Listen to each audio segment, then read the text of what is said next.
ची सुरुवात छान अशी गरम पाणी पिऊन घेतली होती. आज सकाळपासून गरम पाणी प्यावं म्हटलं तर डेली रुटीन सुरू करावं.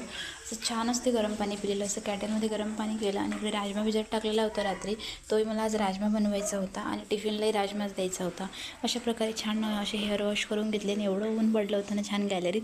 असं वाटते आंघोळ करून आलं की उन्हातच बसावं. आणि असं छान हेअर वॉश करून घेतले आणि थोडी स्किन केअर वगैरे केली, लोशन वगैरे लावून घेतले. अद्दूला पण थोडी तयारी वगैरे केली, कारण आता डेली मंदिरात जायचं ठरवलेलं असते. महादेवाच्या मंदिरात लगेच असते, लगेच सर्व कामं आवरून महादेवाच्या मंदिरात पण जायचं असते ना. आल्यावर जेवण वगैरे असं सर्व छान तयारी वगैरे करून घेतली.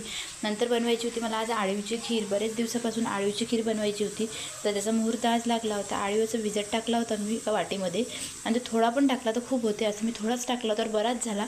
तर तुम्हाला टाकायचं असेल तर एक चिमटीभरच टाकायचं. असे ड्रायफ्रूट्स वगैरे छान बाजूला कुटून घेतले होते आणि छान इकडे बॉईल करायला दूध ठेवलं होतं. आणि आळू ही कमरेसाठी, हातपायसाठी आणि बाळंतींसाठी एक नंबर असते आणि आपल्यासाठी पण हिवाळ्यामध्ये खूप पौष्टिक असते. अशा प्रकारे छान खीर बनवून घेतली आणि त्यामध्ये तुम्ही वेलची पूड, ड्रायफ्रूट्स जे असेल ते ॲड करू शकता. आणि आळूची खीर एकदम खायला एक नंबर असते. मी पण फर्स्ट टाईमच ट्राय करून बघितली. ते म्हणतात कडू लागते कुणी काही. अशा प्रकारे होता आमचा दिवस. चलो बाय, भेटूया नेक्स्ट ब्लॉगमध्ये.